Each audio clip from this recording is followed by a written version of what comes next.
I want to prove that it is easy to make a D&D campaign out of anything.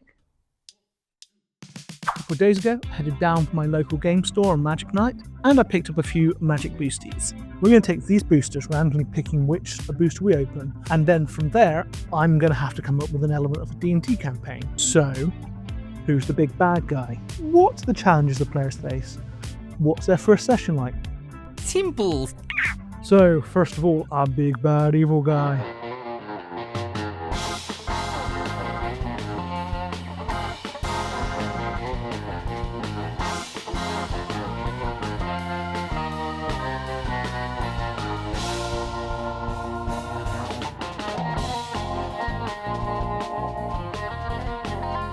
This was a fun challenge, It wasn't getting like one big evil bad guy vibe, getting more of a force. The force our players will be facing in this campaign is a united army of different species and different cultures. We have orcs and goblins, beastmen, and even human monks and devotees. You see, this army is under the rallying cry of a monastery, or I should say a temple, a religious sect that's built monasteries across the land, creating a following that has such mixture of all the different cultures and races in the land. They've existed for a long time, but only now are they calling out summons to all their followers and troops, gathering a force for... well, we'll get onto that. The leader is a human that has foreseen a great coming of power. They're coming for you, Barbara. Stop it! You're acting like a child! So next up, we're looking at the history of the world, looking at what started this, what the world is, and build from there.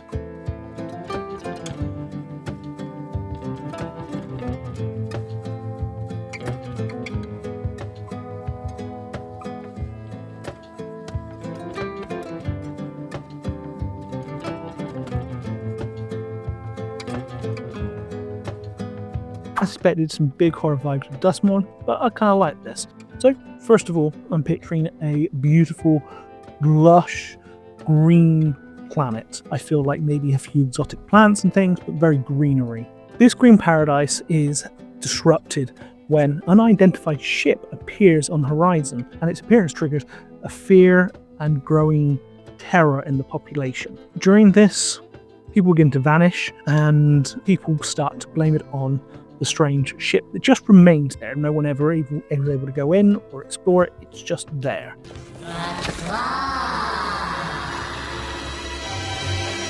And eventually the ship does disappear, but those fears don't dissipate.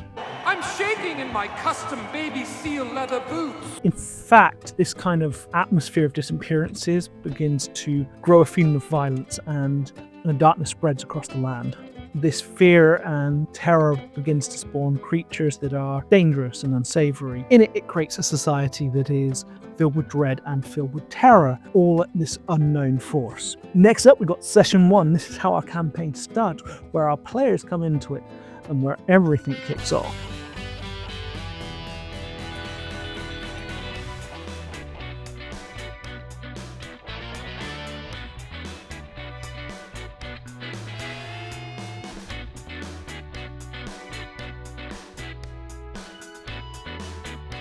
Our campaign starts with the party all being contacted by a local dragon lord and regent. They are hosting a tournament and a championship as a tribute to one of the monuments of the sect we spoke about previously. The tournament brings duelists, champion fighters, and most importantly, a detachment of the sect who have come to witness this tournament, either as a test to see who might join their ranks, or more as making sure that people behave and things don't go awry. However, during the tournament, a competitor accidentally uses an overwhelming ability that damages the monument.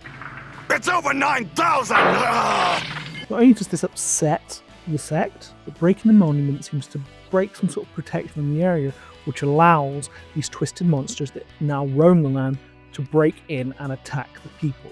Now I know what you're thinking. Wait, doesn't that make the monsters the bad guys and the sect good guys? Well, here's our little twist. You see, the sect who are there decide that it is a worthy cost to not only kill the monsters, but to more focus on sacrificing the people there so that the cribbly creatures won't keep attacking. So again, with overwhelming power, they actually turn on the people and start attacking them.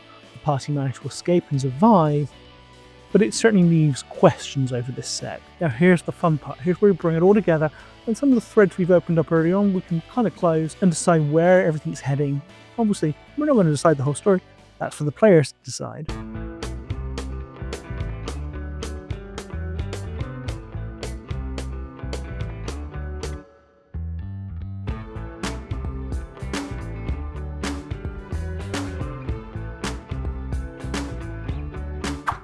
So our party members, who are survivors of this massacre, go on a journey to discover more about the sect and who and what they really are. You remember our sect leader who foresaw the return of something? Well, what he was foreseeing the return was the ship that mysteriously disappeared. He believes that the inhabitants are testing the people who are with the darkness, so wants to bring it back in the hope that they can prove their worthiness to the ones that are on this ship. You see, our sect leader is in fact a fanatic. He believes that he must do everything to wipe the land clean and prepare it for the return of the inhabitants of the ship.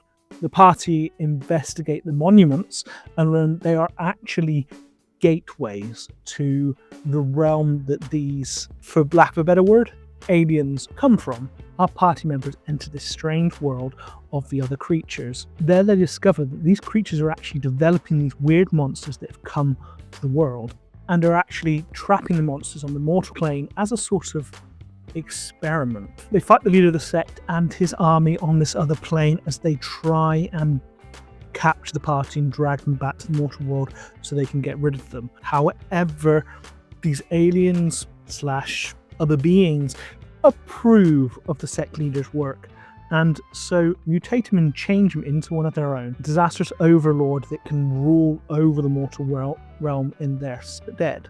And there we go. That is playing a D&D game with 4 booster packs. What do you think? Did you have better ideas? Did you like what I made? Let me know what you think. Like, subscribe, and comment below, and don't forget to ring that bell. See you guys later.